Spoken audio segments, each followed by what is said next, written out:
Hello, everybody, and welcome to another brand new episode here from the Geek Buddies. Hey! We're back again to talk about another week of geeky goodness here in the world of geek entertainment, nerd entertainment, whatever you want to call it. We're excited to talk about it all. We're going to jump into so many subjects and topics. But first, let's introduce ourselves. I'm the outlaw John Rocha, writer, producer, and host here on the Geek Buddies. I am Michael Vogel. I'm a writer and producer of animated TV shows and movies.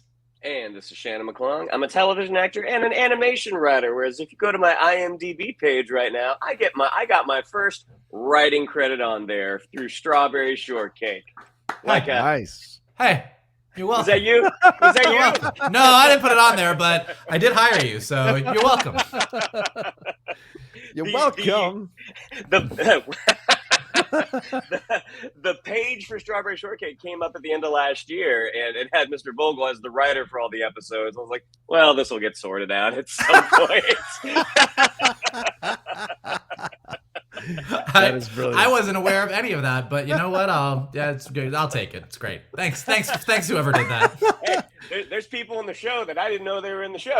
So.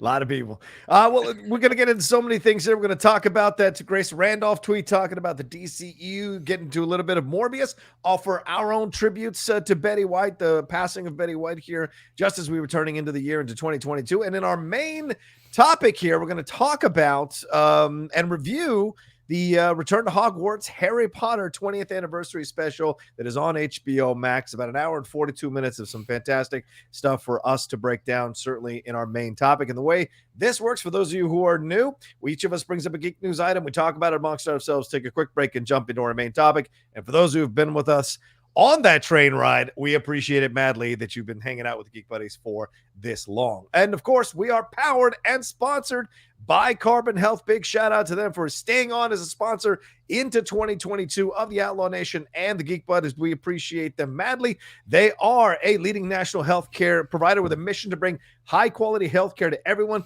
Urgent care, primary care, virtual care, 90 clinics in 14 states. They offer virtual care in 24 states. They believe everyone deserves good health. And guys, with the rise of the Omicron variant now shutting down flights, people, was it Tokyo Disney or they're shutting down now as well. We've seen some changes and stuff all around the world in reacting to this variant. So here in the States, though, it's important to get yourself tested and get seen by somebody there at Carbon Health, don't you think?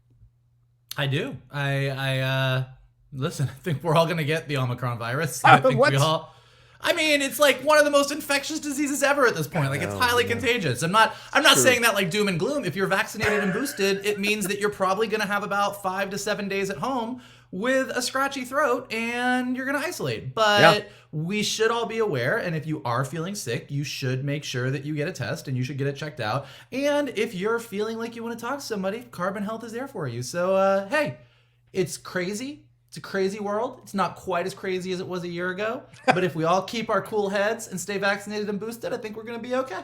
It's true. And go ahead, Shannon. And just because it's highly contagious doesn't mean you have to get it. If you keep masking up, if you keep being careful, or if you want to burn the candle at both ends and roll the dice, you can do that too. Yeah, I suppose so. Yeah, knock on wood. Now, I haven't caught any of this stuff. Staying out of the situation. But people at Carbon Health reached out to me to ask me to mention this as we do our promotion. They have COVID testing at their local clinics, and travel clearance testing are available for travelers who are going overseas. So if any of you are traveling, definitely go and reach out there to carbonhealth.com and see if they can help you out, get to a testing center, or at least get tested so that you can go overseas and handle that for you. So very much appreciative of Carbon Health staying on to sponsor us here into 2022. All right, gentlemen, without further ado, let's jump into the show. Shannon, take it away. Yes, sir. So back on January 1st, right at the beginning of 2022, only a few days ago, notorious Twitterer Grace Randolph fired off a series of tweets about some rumors about the future of the DC cinematic universe, whatever, DC extended universe, whatever they're calling their universe now. And you know what? She's made some dubious claims in the past. Sure. Some directors have come back and said what she was putting out there was not true. James Gunn being one of them, Kathy Ann from Birds of Prey being another. But this tweet, because we do, even though the DC movies, we might not love all of them, we still are invested in this universe because we all grew up on these characters. So 2 of the 3 of us are invested in this universe. So the tweet reads, "The Flash will be Batfleck's final appearance. Old footage of Cavill used on TV. New Justice League formed. Supergirl is new Superman. Keaton working with Black Canary picks Batgirl as new Batman. This is the new DC. Let's be open-minded and give it a fair shot." So, gentlemen, one who's invested in the future of the DC films, one not as much. What do we think about the idea of this new Justice League being formed? I tell you this, I'm excited, but then I'm also really cautiously optimistic about this because it's a hell of a turn that they're taking. I appreciate the boldness and the gutsiness and the diversity with which they're approaching this idea of a new Justice League, and they're essentially shutting the door on the SnyderVerse. And look, I know there are people who want to restore the SnyderVerse. Hell, I would love it if it was possible, but you also got to deal with the reality of the situation. You saw from the behavior that they had after they released his version of Justice League that there was no way they were going to go back and restore the SnyderVerse. They're going to take certain elements of it, but they are shutting the door on Cavill, shutting the door on Ben Affleck as Batfleck in essence, and moving forward with this more diverse, younger approach to a Justice League. So it's not necessarily the way that I anticipated them doing it. I don't know if anybody saw them anticipating them doing it this way, but if it works out, it could be a hell of a master stroke and one of the most bold things ever done in the superhero comic book world in terms of movies. And I think they'll deserve all kinds of praise if they can pull this thing off, but I don't know if they can. Mike, what do you think? Well, I think people could have anticipated some of it since I think we brought some of this up last week as we were talking about our DC news. I think we did say that it seemed like Michael Keaton was going to be the new Batman and this new Supergirl was going to be the new Kryptonian. And I think that it makes sense. I obviously, as Shannon said, like some dubious tweets in the past here, but aside from the detail of Keaton and Black Canary choosing Batgirl, which was kind of new information, everything else there sounds pretty straightforward and kind of like what we were saying, we were assuming was going to happen. And I think that it's smart. I don't know that they're necessarily shutting the book on Henry Cavill. If he is, as she says in the tweet, using old footage of him on the news, then it means that Kal-El is still in the universe in some way, shape, or form. Good point. Maybe he's off doing things off planet for a while, and that's why we need a new Kryptonian. They're doing a similar thing with Jonathan Kent in the comics right now. So I think that they're not shutting the door on what's happened in the past. I think what they're trying to do here is say everything that we've done so far really did happen. We're not rebooting.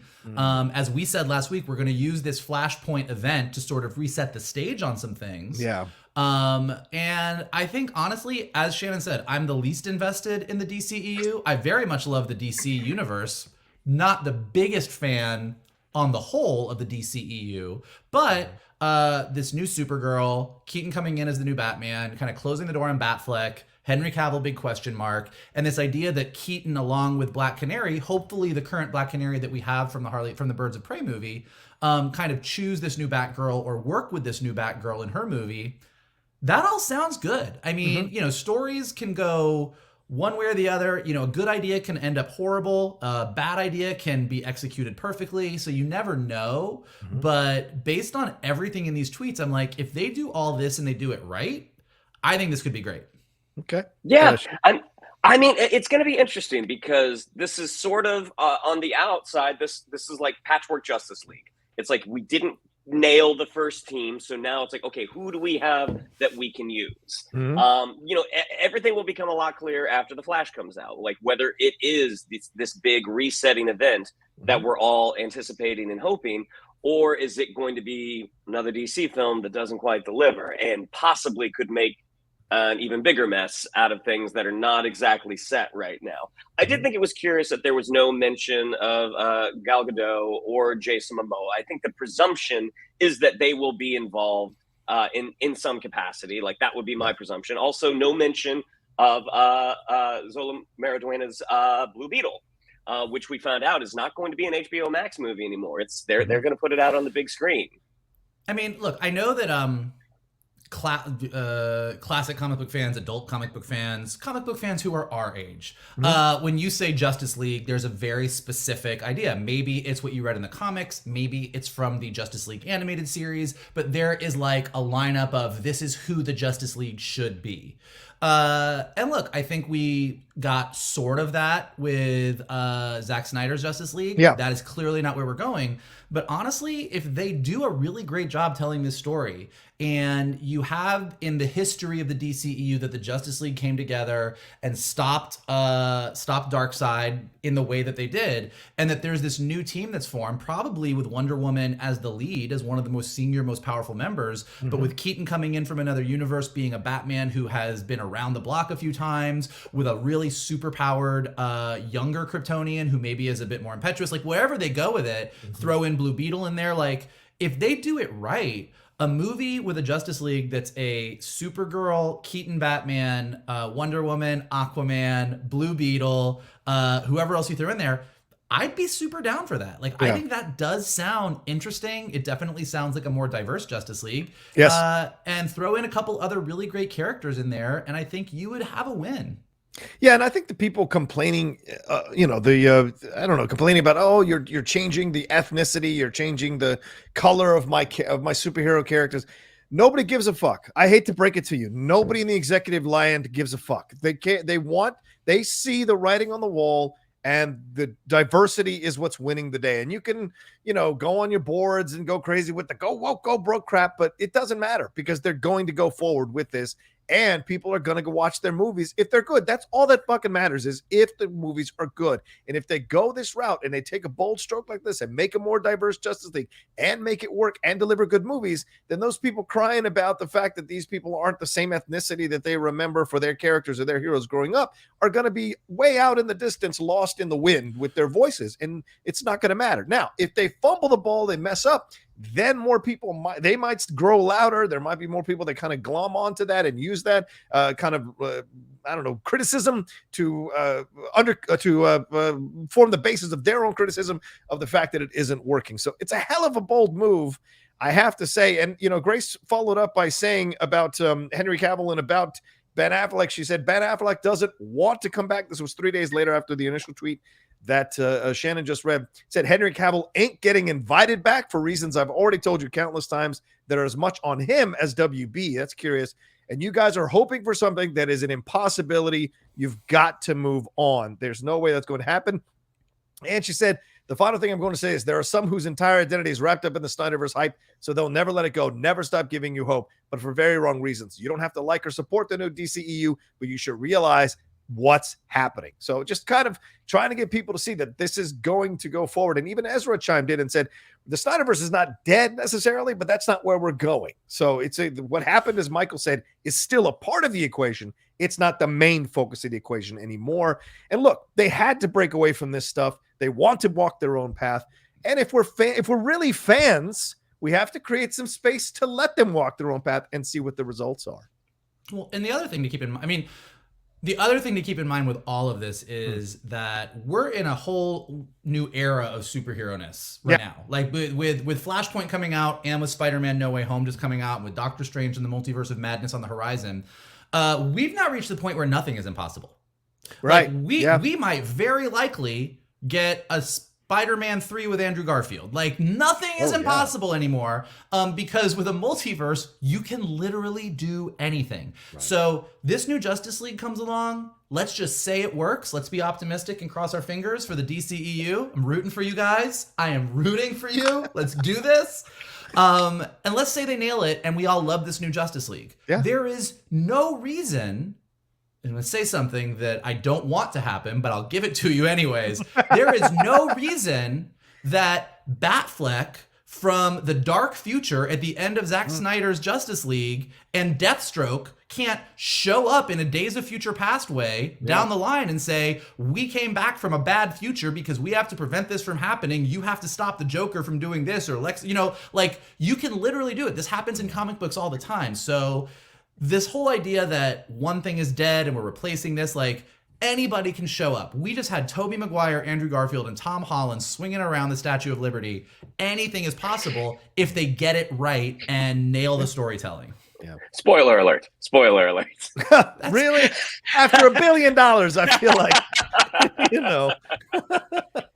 Shannon, any final words on this? Well, I mean, and to what Mike was saying, I mean, past performers can come back. And I think the main thing that I think we want as fans is we want the big DC movie machine to get going, to consistently kind of, churn out good movies. Mm-hmm. Because what Marvel is doing, DC can do. I mean, DC has a rich tapestry of characters that they have not tapped into yet. And I think probably there's a reticence to tap into some of those characters until they get their big ones right and they can move forward. So hopefully they do move forward and we do get to see some of those deeper cut characters. Like I so want to see Andy Samberg play Plastic Man. I mean, I think that would be so freaking funny. But yeah, I mean, hopefully Grace Randolph is right. And this is what's going to be happening. Yeah, and as Michael said, I think this is a really excellent point to highlight. Rather, is it doesn't mean that this elements of the SnyderVerse can't come back into this. So in some ways, if you're a restore the SnyderVerse person, you should be cheering in a way for this to happen and for this to work, because then it opens the door for the possibility down the road of SnyderVerse characters like Batfleck to come back and have their own adventures, or Cavill in some way come back, or something like that. It could happen. So, or Darkseid, you can open the door to that. So all kinds of things are possible if it works. Just as Michael mentioned, the Spider-Man 3 stuff, possibly Amazing Spider-Man 3 possibly happening because people's reactions to Andrew Garfield in the show. So, and people saying, oh, if you wanted a third one, you should have seen the second one. No, it's a bad movie. We don't have to patronize a bad movie so that you can make a third one. That's not how it fucking works. All right. Anyway, all right, let's move on to our next subject here. And that's Morbius here, staying in the superhero world. The Spider-Man spinoff Morbius, this is from Variety. It has been delayed by another 3 months. This isn't the first time, the second time, or the third time this film has been delayed. It's insane. It was supposed to debut on July 10th of 2020. Then it was supposed to come out on July 31st of 2020, then March 19th of 2021, then October 8th of 2021, and moved to January 21, 2022. But now it is moved to April Fool's Day, April 1st, 2022, which is weird. And it's going to be going against Easter Sunday, which is a comedy with Jimmy O. Yang, and the Chris Pine thriller, The Contractor. So interesting decision to move this. Mike and Shannon, what do you think? I mean, the success of Spider-Man No Way Home, which is a Sony and Marvel production together, wouldn't this have been, and how well Venom Let There Be Carnage did, regardless of how we felt about the movie, does this seem odd that they would move it? Do you think it's because they want to give more time for Spider-Man No Way Home to breathe and enjoy the box office success? Why do you guys think it got moved? I mean, I've heard that theory that they're like, oh, let's give Spider-Man No Way Home a few more weeks. I don't think Morbius coming out would have affected that box office. I think the people, like, as you guys have mentioned, a lot of people have seen Spider-Man No Way Home, and a lot of people are seeing it again just because it's a really great movie. Shannon McClung being one of them. What are you at, 6th now, 7th? No, it's not that many. It's maybe 4, something like that. I've lost count. The amount of times I've seen it is, anyways. But I'm kind of wondering, is there anything that has happened? Like, Sony has seen how well Spider-Man No Way Home is doing. Is there something to that 3 months they want to try to fine tune this movie even more? Oh, maybe. Or is there something that they want to add? Like, hey, some of the response to Spider-Man No Way Home means we can use some of the things that were on the table there in this movie. Like, I don't know. I mean, I don't feel like this decision was made overnight. Like, this was something that they'd been considering. But yeah, I mean, and the other folks that have said that it has to do with Omicron, I don't necessarily believe that. I feel like they want to kind of shore up their cinematic universe in the wake of the success of Spider-Man No Way Home. That's my guess. Yeah, Mike, what do you think about this? Do you think that's the element, that's the reasons here? Or do you think maybe they know they don't have a great movie in Morbius and they want to wait and enjoy the Spider-Man No Way Home glow for 3 more months? What do you think? I can't imagine. I mean, look, the movie is the movie at this point. It's been around, like you said. Like, it's like I can't imagine that they would all of a sudden push it back 3 months because they were going to reshoot things to try and make it a little bit better. We'll find out if I'm right about this when the movie comes out or not. But I would imagine that the only reason to push it back, and not the only, there's several reasons it could be, but the reason that pops to mind the most to me is that people flipped out about Andrew Garfield. And in a way that I don't think anybody was, including us, who were going to see the movie and knew that they were most likely in it. I don't think anybody was prepared for how Andrew Garfield runs away with parts of that movie. And I think that I don't know what they are planning with their universe. I don't know where Andrew Garfield or Tobey Maguire's universe fit in with the Carnage Morbius universe. Like I don't quite know what it all is.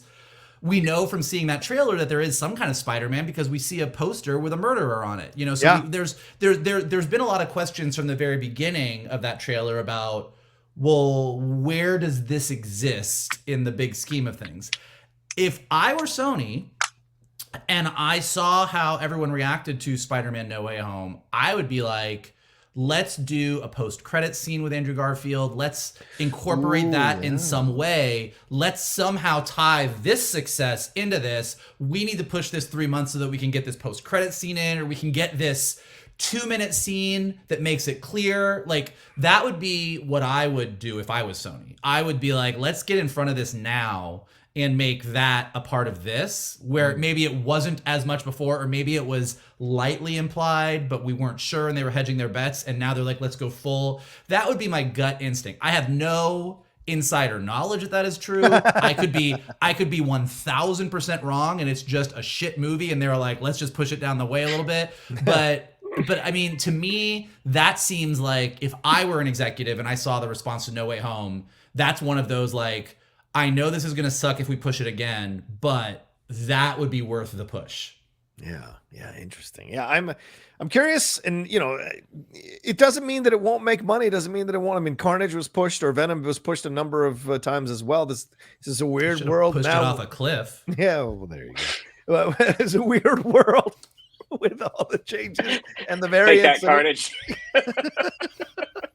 I'll show you some Carnage. So we'll see. But I've liked every trailer that's come out, so I hope it's not a bad movie. And Michael, you got my mind racing a little bit if they're shooting some kind of post-credit scene with Andrew Garfield, making this thing a reality.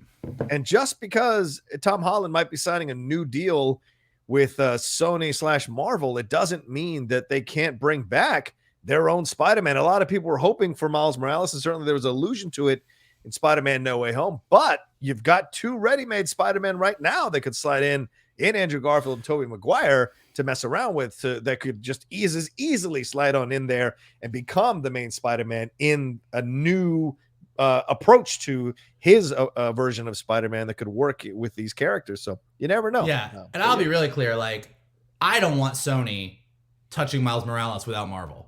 Like, I don't want them to try and do. Now, granted, I know that, like, I gotta say, agree with you. Sony Animation completely separate. Sony Animation can keep doing everything that they are doing and more, and I'm 1,000,000,000% in support of that. But Sony live action, I do not want them touching Miles Morales without Marvel. I want Tom Holland to do whatever he's going to do as Peter Parker, and I want them to bring in Miles Morales into the mainline MCU. But over in Carnage, Spider-Man, secondary, tertiary character land that Sony's building out, if they want to have Andrew Garfield running around there, getting his second chance to do his thing, I am all in support of that and would be more than happy to see that happen. Okay, let me go back to you then, because Phil Lord and Chris Miller are going to be doing the sequel, or are doing the sequel to Into the Spider-Verse. And what was it, Phil Lord or Christopher Miller? One of the other ones was the only one that was working of the duo on the original Spider-Verse. So and they've done live action stuff. If they move into a live action situation, would you trust them with Sony to do Miles Morales? Yes. Okay. So Lord and Miller to date. Yeah. I don't think everything they've done is perfect, but everything they've done is very thought out, very good storytelling, very strong character work. Like everything they do, they know how to tell the type of story that they want to tell, and they've shown that they could do it again and again. So if they were to move over to Sony's, the Spider-Man Club movies that they're making, and say, okay, we're gonna fix all this, I would be like exponentially more excited than I currently am about that whole situation. All right, fair enough. All right, well, Mikey, you got our next thing, and we'll see Morbius April 1st. We'll see if it keeps to its date. Or not. or not. We shall see. What if they were like, April Fool's, it's coming out in 3 more months? April Fool's, it actually came out 2 months ago. 2 months ago. Where were you? Oh, Lord. Well, and another piece of news that we felt like Johnny said earlier, we wanted to bring up, we lost one of the greats. I was not before her time. I mean, it was probably, I think she'd say the same thing, but, Betty White was scheduled to turn 100 this year. People magazine had the Betty White turns 100 issue of their magazine on shelves. And pulling one more fast one on everybody, she left us a little earlier than intended. And at the very, very end of 2021, we lost Betty White, which is a tragedy because she is one of the greats, has been one of the greats her entire life. But she led one hell of a life. To get to 99 years old and have People magazine putting you on the cover about your age and still having everyone love you as much as we all love Betty White is really quite an accomplishment. Like she just never stopped. I mean, from a very, very young age, all the way to 99, she has been working. She has been in our collective consciousness. She has been funny. And now she and Rue and Bea and Estelle are all having some cheesecake, and she's telling St. Olaf stories up in heaven. So it is very sad. It was sad that she didn't make it to 100. It was sad that we don't get to enjoy Betty White any longer. But as I said on Twitter, the fact that all 4 of them are together in heaven gives me some gay level of comfort for some reason. And yeah, she's Betty White. I don't know what else you say about it. Gentlemen, what do you think? What do you think about the late and great Betty? Go ahead, Shan. Watching the Golden Girls with my parents in the 80s, I mean, Betty White is one of those comedians who probably subconsciously was teaching young performers the ability to get a laugh by holding in an awkward moment. Like the amount of times that Rose would throw something out from St. Olaf and just delivered it so earnestly and so genuine. I mean, a lot of times with comedy, you really want to push the joke. You really want to you want to be forceful with it, and she never had to do that. Like the comedic power of the innocence behind her eyes and just sitting in these moments was always something that really kind of struck me as a kid. And then not knowing that she had this other gear, like when Lake Placid came out and she had some of the greatest lines in that movie. I mean, hearing her drop the F-bomb, I mean, that was so like, oh my God, Rose just said fuck.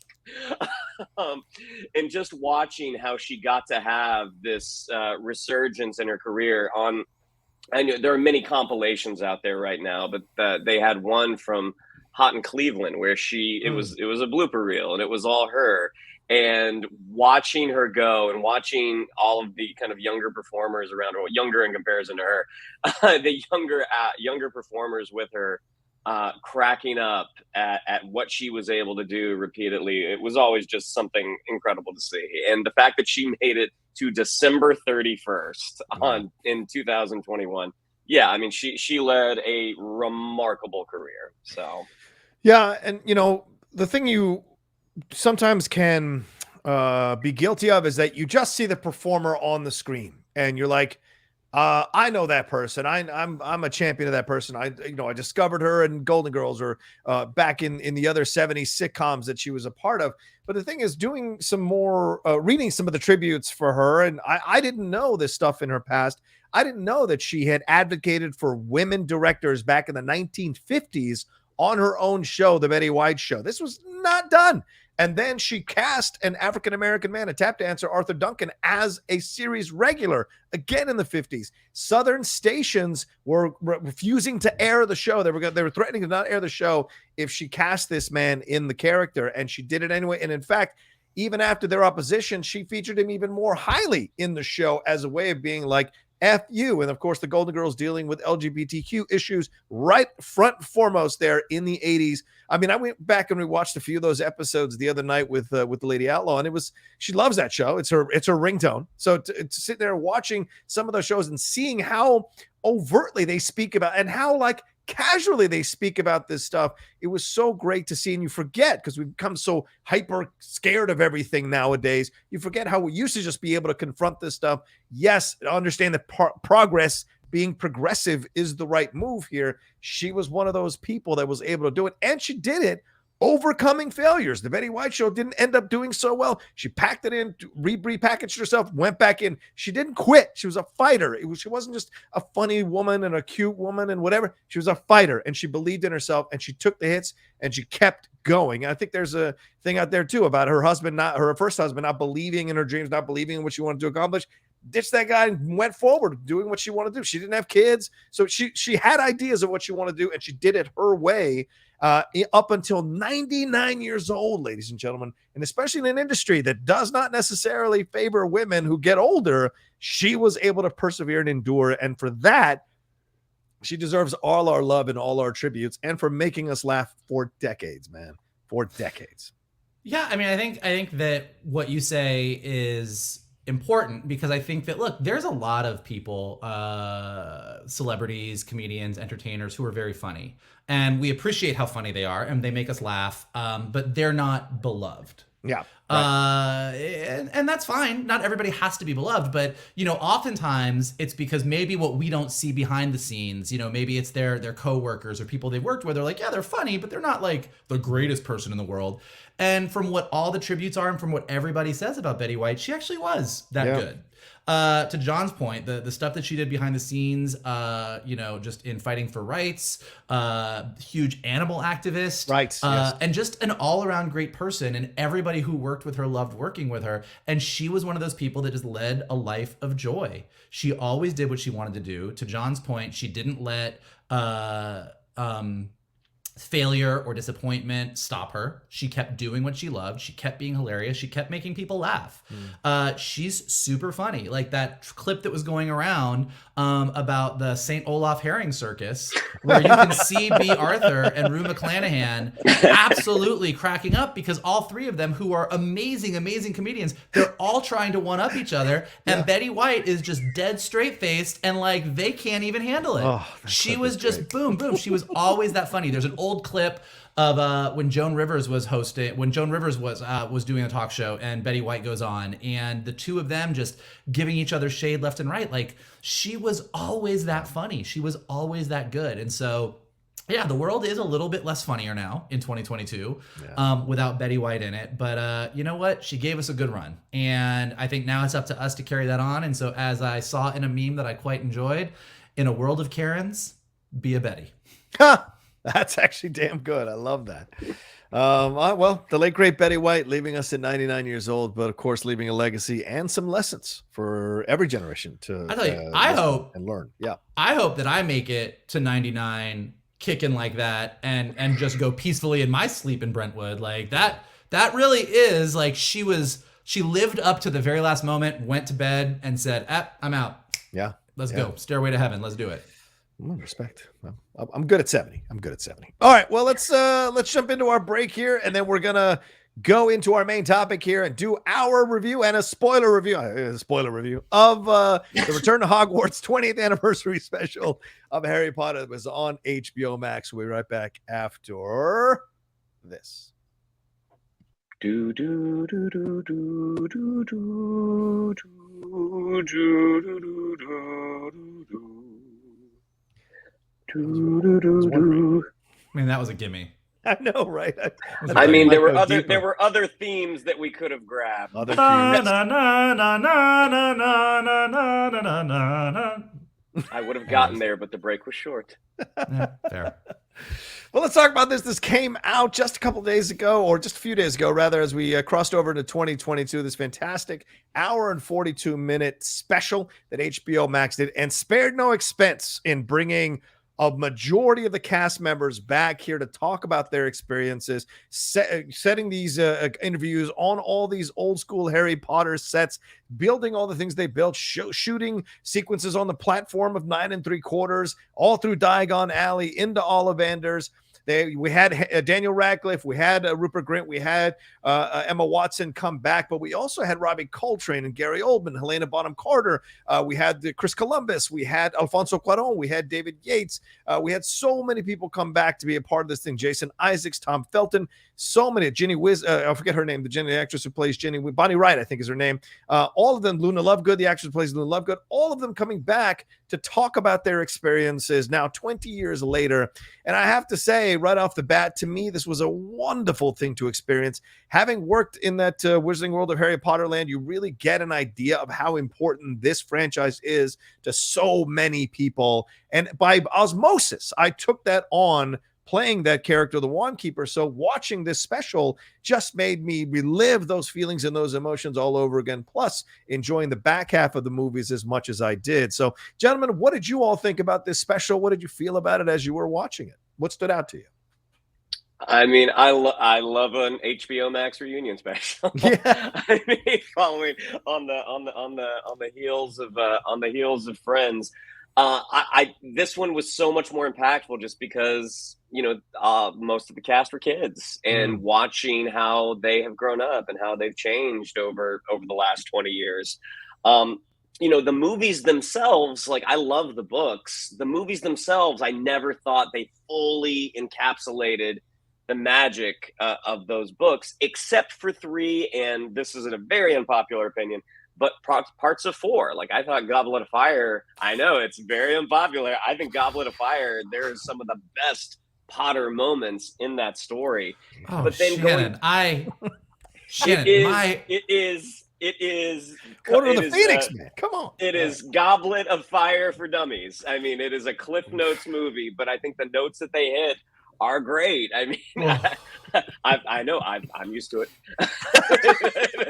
When I say I like Goblet of Fire, there's the look. But also revisiting some of the older performers. Like, I had no idea, like, Robbie Coltrane, he appears to be in a wheelchair now. Yeah. And but hearing these stories, hearing especially when they talk about performers that have passed, like Alan Rickman, I mean, it was just, for having not been the biggest fan of the movies, that special was incredibly well done and just really beautiful to see. I mean, my fiance, who also is not really into the movies, I mean, she was in tears by the end. I mean, she's like, this is so well done. And it tempted me to go on to HBO Max and be like, all right, let's revisit some of these. Like, let's skip around and visit the best parts of this universe. Mikey? I'm still recovering from this reveal about Shannon loving Goblet of Fire, so I'm trying to just, like, settle myself here. But I agree that it was great. It was super well done. Look, as someone who truly, truly loves the books, and disagreeing with Shannon a little bit, like, the movies are not as often as the case. Like, the books are so rich and there's so much that happens, and a movie at 2.5, almost 3 hours, even then can't always capture everything that's in the books. But I think the thing that I took away from this whole thing is, aside from a handful of recasting, the fact that these kids, this cast, went from one movie all the way to the 8th movie and told this complete story of one of the most beloved modern pieces of fiction that we have, and turned it into something that is almost equally as beloved by everybody except Shannon. So I think that in that respect, just the achievement of that was great. And as you guys said, it really did make me relive my love of this world, which was really valuable to me, because so much of what the creator of this world has done in recent memory has really made me not love the world as much. And I do think one of the things that I was texting with some friends about that was very clear is that in the 1 hour and 40 odd minute special, I think Joe Rowling is in it about 2 minutes maybe, Yeah. and it is clearly marked as previously recorded footage that was not recorded for this special. So I think that they also, probably wisely, went out of their way to make this about the process of adapting these books into movies. Yeah. And she's mentioned a handful of times, but this is really about this creative process and this journey that Columbus and Cuarón and Newell and Yates took everybody on. And it did really, honestly, allow me to enjoy the things that I loved about Harry Potter without being distracted by the one ginormous thing that I really have a problem with. Yeah, it was weird, Mike. I understand that, and I was able to separate that, I guess, because they took me back to that time, right? And at that time, I don't know that Joe Rowling. This is the Joe Rowling at that time is the Joe Rowling I am willing to kind of like create space for. This, single mom who is struggling, broke, wrote this on a train, Bagmore. So like to remember the beginnings, I thought it was nice to kind of go back to that and kind of not think about what her points of views are now about the trans rights and trans lives and all of that, which is really upsetting and disturbing. It was nice to kind of put that away for a little bit and just focus on why we fell in love with this franchise. And you hit on something really, really important here, Mike. People talk about the MCU and Kevin Feige and blah, blah, blah. People talk about their favorite franchise, best franchises ever. Harry Potter, eight films, what they were able to do here. And yes, you can argue varying degrees of good or whatever, but like it's incredible to have seen what they've done on this entire journey. I don't know if there's ever going to be a franchise that's going to do 8 movies that fans consistently run to and watch and give a lot of money to and watch over and over again, or as beloved as it is. And I really loved, kind of pulling the curtain back, and it wasn't like just a, gloss over approach. You got to hear about Emma Watson and Rupert Grint and how they struggled with the fame. You got to hear about Daniel Radcliffe's approach to working with Gary Oldman. You got to hear about Chris Columbus's approach. You know what? I came away with a completely different point of view about Chris Columbus now and his approach to these movies. And I really appreciated that through those interviews, through those conversations, hearing what their experiences were like. And I'm talking about Emma and Daniel and Rupert through the process. It's great to have a little bit more of them talking about it now 20 years later, not while they're going through it, but 20 years later now talking about it and having some fun little nuggets. I mean, having Daniel read what he wrote to Helena Bonham Carter, essentially shooting his shot. I mean, you got to respect that, all of that stuff through it was great. But Gary Oldman, that son of a bitch, man, he broke me in half. Just having him talk so eloquently and so warmly towards Daniel Radcliffe and talk about their experiences creating, you could tell that, and hearing from Alfonso and how Gary took all this time to really make this connection with Daniel off camera as well as on camera, so that really came out. And you can tell in their back and forth, and especially when when Gary finds out that Alan Rickman got insider information from Joe Rowling, that moment is so precious because like, of course, Alan did, that son of a bitch, and that's the way you talk about someone. Even when he's passed, you give him his respect, but you also bust his balls. And I love that was an element throughout this entire special, is that didn't shy away from talking about this stuff and let you see a little more behind the curtain, so to speak, of the creation and the experiences that everybody had within it, Yeah, I mean, the cynical part of me, and this is just because it's always the case, is that, like they do such a good job. And it all is very genuine. I'm not going to say anything super bad. Like, I actually really did enjoy it. But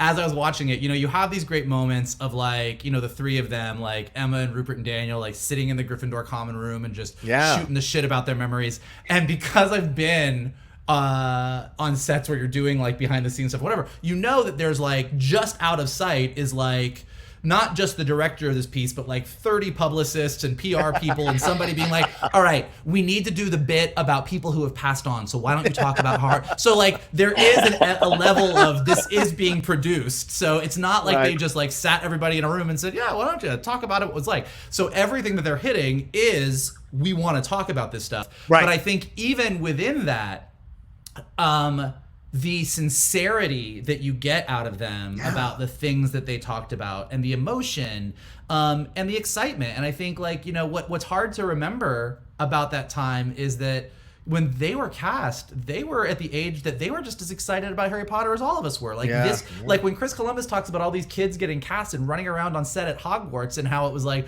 hard to keep their attention because they were just so stoked to be in Harry Potter, and like, Jason Isaacs says this, Ray Fiennes says it. Each of them is like, yeah, I told somebody that I told my sister that I was up for Voldemort, and she was like, what? Like, just that these were the biggest. Like, there's a reason that you got some of the greatest actors of our time to be in these movies, and then just to have Emma and Rupert and Daniel kind of talk about what it was like being a kid actor, but then what it was like being that middle-aged actor where you wanted to be better, and then growing into actual actors. Like, all of those bits I thought were really, really well done. And it made me kind of fall back in love with to your point, John, the Harry Potter that I grew up loving.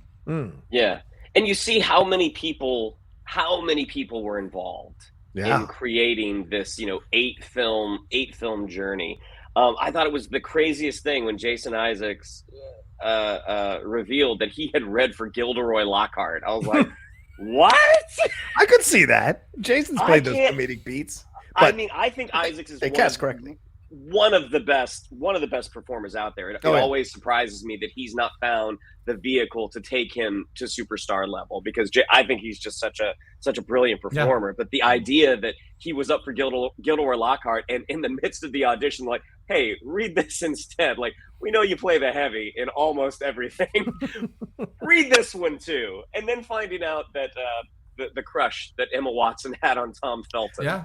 Right. When the Wizarding World first opened Islands of Adventure, so this is many years ago now, a friend of mine did a lot of the promotional events, and she got to spend some time with Tom Felton, and she just sang that guy's praises. She's like, you want to talk about just such a down-to-earth, really nice, really genuinely enthusiastic guy. She's like, he made this whole sort of press tour so much more bearable, because it was so chaotic and was so stressful. I mean, the expectations were so high, and she's like, and he was just such a breath of fresh air.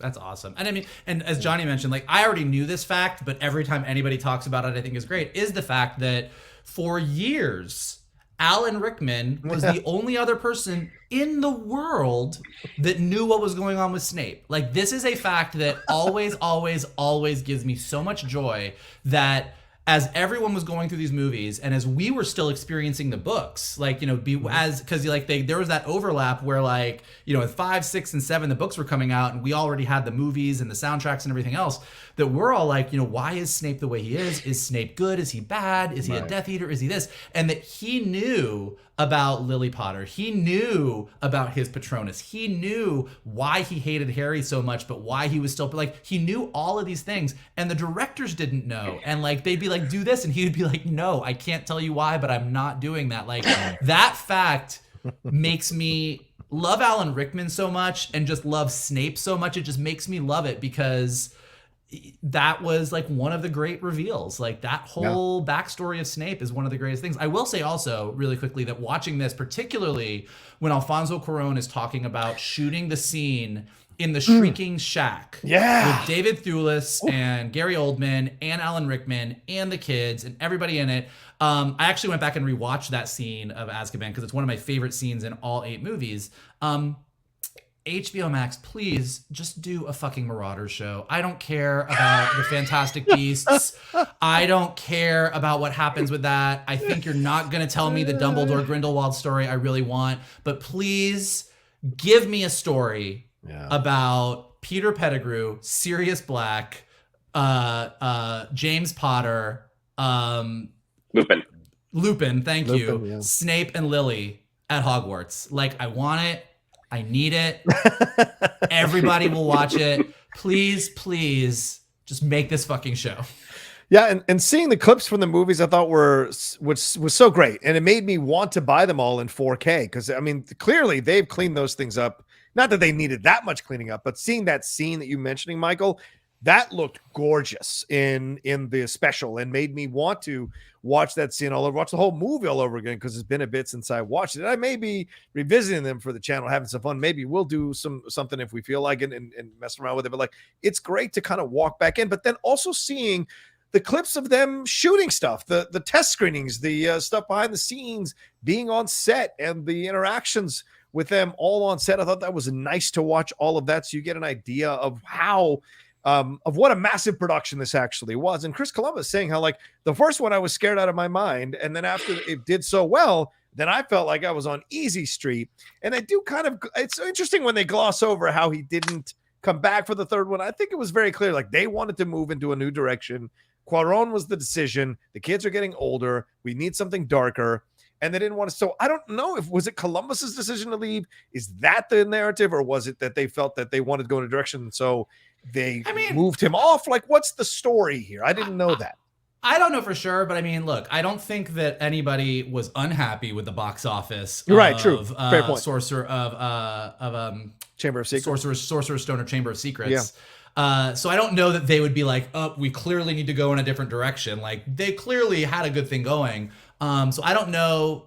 I kind of feel like it was more Columbus's choice, but I could be 100% wrong. Okay. I love Cuarón coming in. I would have loved him to stay. I think Mike Newell doing one movie is definitely Warner Brothers' choice. And I think I'm real glad they brought Yates in. Yeah. And I also think, to your point about the subtext, I mean, look, again, Shannon's opinions aside, Goblet of Fire, not one of my favorite Harry Potter movies. Agreed. I think there are some great moments, and I think the whole Voldemort coming back in the graveyard is really, really well done. And I think that over the years, I've come to enjoy Goblet of Fire more than I did in the theaters, but it is still, for sure, my least favorite of the 8 movies. My boy! My boy! But what I didn't know, like, you can really kind of tell a few things. Like, one of the issues I have with Goblet of Fire is a massive amount of overacting on absolutely everybody's part. And when you watch Mike Newell, especially in the behind-the-scenes footage, you're like, oh, that's why. Cool. Let me get on the floor with another young actor and Russell. This all makes a lot more sense now. And also the fact that Emma Watson, was talking about even just like her uncomfortability with the winter ball and that scene where Hermione has to come downstairs and Mike Newell directing, and then her kind of not wanting to come back after that and having to be convinced to come back for the 5th movie. I'm not putting all that at Mike Newell's feet. And again, I will agree with Shannon that parts of Goblet of Fire are very lovely, but you can sort of see as you're watching it, as you're looking at the subtext, Cuarón, like everybody looked like they were having a blast, and Yates clearly kind of came in and were like, yeah, you're going to take this to the finish line. Like, you've got a good thing going. And like 5, 6, 7, and 7 Part 2 all feel of a piece together for sure. Yeah. But you look at that Newell stuff and you're like, yeah, I think everybody behind the scenes kind of felt the same way. Yeah, I wonder. Well, I mean, and there's footage of him barking at people, and that's a director from another time. Like, you can't do that anymore, especially when you're working with a large cast of young people. Like you can't do that. But who were all clearly in the midst of puberty and wanting to when Daniel Radcliffe says how hard it was that they were all like going through like puberty and crushes and everything, and then they brought in the Beauxbatons and the Durmstrang kids who were all purposely cast to be as attractive as possible. He was like, I can't imagine. All I could think of is I want to know the stuff that they couldn't say in the special. Like, I want to know what really went down on that set with all those kids, because that Hogwarts got freaky.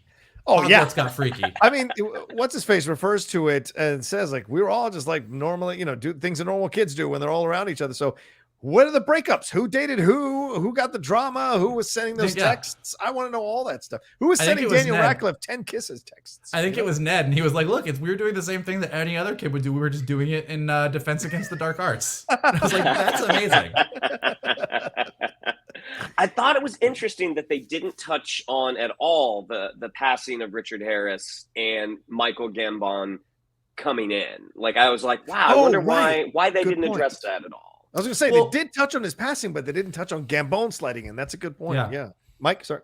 No, it's really, I didn't think about that. It is interesting that they didn't dive into that. It's funny. I mean, and this is just kind of speaks to what a good job they did is, until you mentioned that, I didn't even think about the fact that they didn't mention, like it was like, it really is a pretty, as far as recastings go, tragic, because I think Richard Harris did such a lovely job. But I thought what Michael Gambon brought in, aside from the 4th movie, was really, really lovely.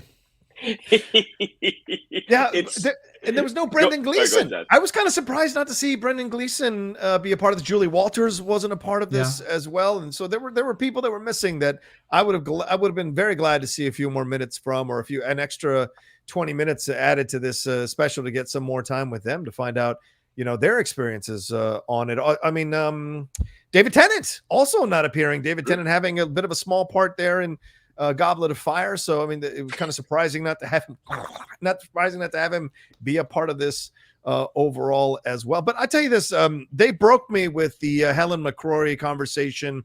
This is an actress that I've come to know through Peaky Blinders and some other things throughout the last few years. And so her passing recently was kind of shocking. And then to see how Tom Felton spoke about her. And Jason Isaacs, right? Yes, absolutely. But Tom, you could see that he was ready to break, to cry and break. Jason, you could tell he was kind of holding on to it. But it was so interesting to hear them speak, and then the shots that they used in the tribute to her got me. They just got me because she is an incredible actress. And then talking about Alan Rickman and their feelings about him and their remembrances of him and the power that he has, especially when Daniel Radcliffe is talking about having worked with him and the interactions that he had with him was really, really interesting to see and kind of got me misty-eyed, man. Great stuff overall, and them doing that in memoriam. And then all those, I thought it was gonna be like 5 or 6 names, but then all these names popped up. So how many people involved in the production have passed away in the last 20 years? Pretty sad to see. Yeah, I don't think Shani made it to the end of the movie. I don't think she's seen the whole series. Oh, okay. But like when the Phelps brothers came up, who played Fred and George, right? And talk about long bottoming. Those two got hot. Dear God. Well, they long bottomed. Like, it's a word. I won't disagree with they were good looking kids, but yes, they clearly hit the weights. I would say Love Gooding. I would say Love Gooding as well, but that's me. Go ahead. Yeah. Long bottoming is actually the term that people use for Neville. Yes, but like you say it other people, like when the How to Train Your Dragon 2 came out, you're like, look, Hiccup just got long bottomed. Like, it's a word. All right, fair. But watching the two, seeing just the light relationship and how what a fun relationship they had with the rest of the cast, how they did kind of younger brother Rupert Grint a little bit, and then remembering the last book or the last movie, and I was like, oh shit, that's right. Like, and I don't have the heart to tell Shani. I'm like, yeah, don't get too attached to one of them. And that being one of JK's biggest regrets. She said, I shouldn't have killed him off.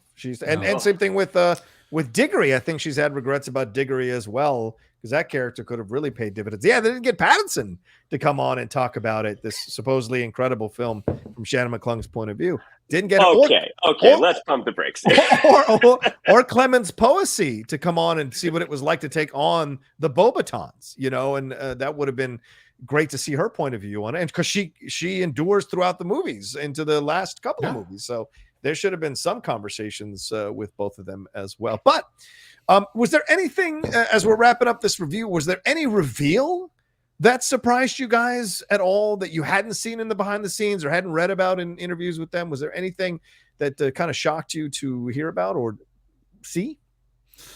It didn't shock me, but we already kind of touched on this, but I do think it was really nice how they, I think Rupert Grint says it, that they were kind of astronauts. Like, they lived through something that no one else, like playing 3 of the most beloved characters in modern literature from a 10-year-old through adulthood and living through that fame and that work schedule and the attention and then surviving. I mean, look, all you got to do is look at the freaking Disney Channel and see what happens to child actors. Like, half of them are disasters, and none of the 3 of them are dancing on a beach somewhere like Lindsay Lohan. Like, they really did kind of make it through for the most part. Oh, now we're going to get sued. Yeah, go ahead. Yeah.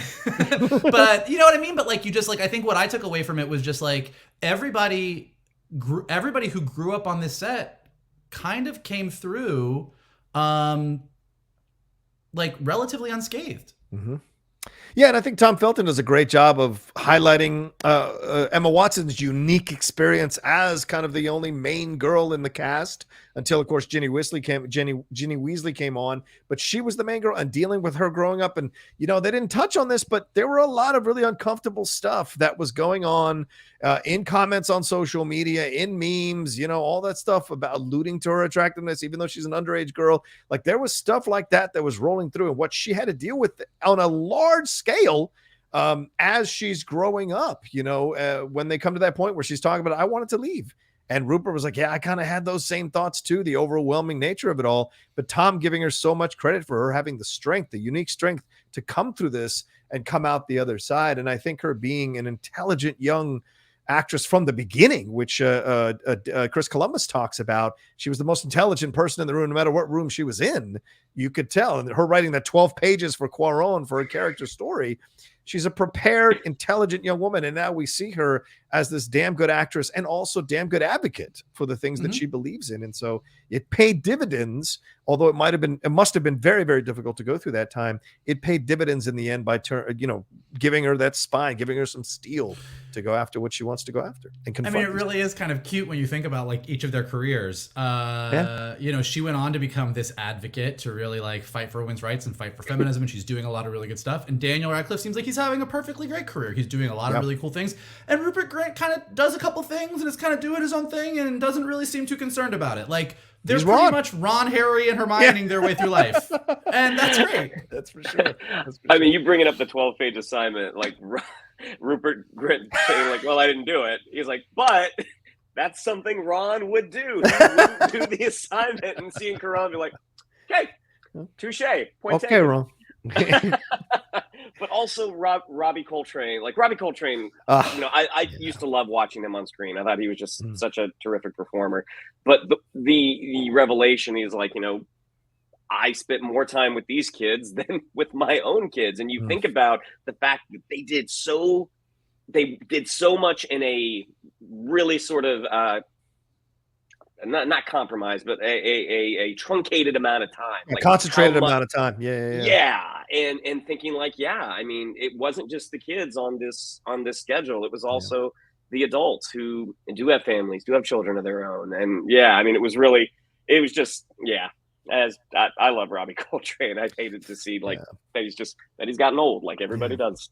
Yeah. But I mean, he's a man of size, and to see that he's still around, I think that's a good thing. We all know actors of size who have passed away too early, sadly. But the fact that Robbie's still kicking it, that's a positive. Even though he's in what seems to be like a decreased physical condition, it's still nice to see him talk. And he has that kind of grandfatherly voice that you're just like, oh my God, it's heartbreaking, you know. And everything like that. And, you know, Mike, I take your point, you know, a little bit of produced authenticity, but nonetheless, still effective for sure.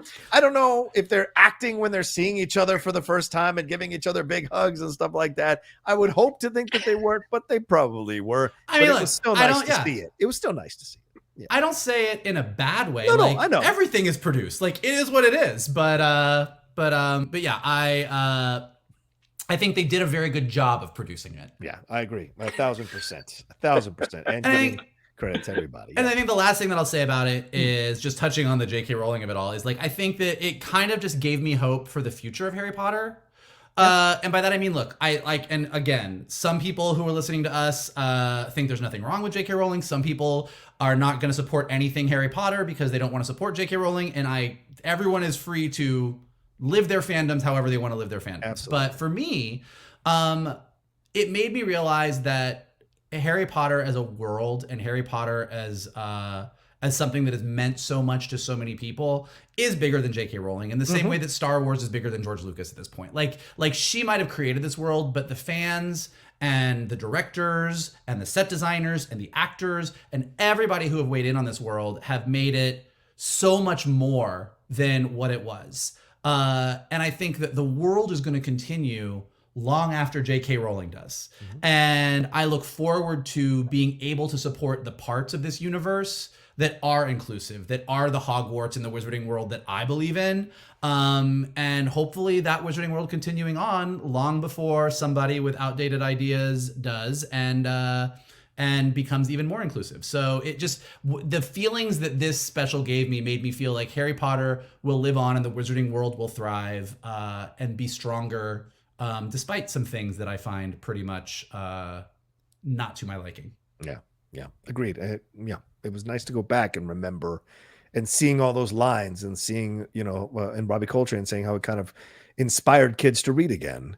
There are many gifts from this franchise and from these sets of books and these movies that I think will pay dividends for generations to come, long after we're gone. Not just Joe Rowling, long after we're gone as well, which is a good thing, because that no matter what she's saying now, those books are all about accepting the people who have different opinions, different points of views, different experiences, different upbringings, to be seen as equals, and that's a positive in the end. So all right, well, there's our review here of the Return to Hogwarts special on HBO Max. We hope you enjoyed our show overall. Thank you very much. Shannon, what do we have to tell them? Yeah, if you'd like to follow us on social media. On Twitter, it's at Geek_Buddies. On Instagram, at @the_Geek_Buddies. If you'd like to follow me on social media, on Twitter, it's at Shannon_McClung. On Instagram, at Shannon the Geek Buddy. If you would like to follow Mr. Vogel, it is at MK2. And if you would like to follow Mr. Rocha, it is at The Rocha Says. Mikey? Look, if you are a Gryffindor, a Hufflepuff, a Ravenclaw, or a Slytherin, we are glad that you are here and listening to us talk about all of this geeky stuff. And if you would like us to continue doing that, here is what you can do. You can smash that like button below. You can subscribe to Johnny's Outlaw Nation page. You can leave some comments below and let us know what you thought about this stuff. Did you watch the Harry Potter special? What did you think of it? What do you think of the late, great Betty White? What do you think of the DC Extended Universe? Let us know below. If you are listening to us on Spotify or Apple Podcasts or anywhere podcasts are available, go ahead and leave us some stars and some comments, because it helps us go up in the rankings. And as always, the best thing that you can do is retweet this video, repost it to your socials, and tell all your friends to check out your good buddies, the Geek Buddies. There you go. And checking us out and making us possible, there is Carbon Health. Thank you so much for sponsoring our show and powering the Outlaw Nation. Want to remind you all to please keep this in mind. If you're looking for COVID testing, they have COVID testing at their local clinics, and they get you travel clearance testing as well. You can go to carbonhealth.com to see where these 90 clinics are in 14 states, and if there's any virtual care available in your area in 24 states for you to get access to good health. They believe everyone deserves it, and they have urgent care, primary care, and virtual care for everybody there for you to have. So there you go. All right. Well, thank you so much for joining us. Y'all take care of yourselves. Be well, and we'll talk to you next time with another brand new episode here from the Geek Buddies.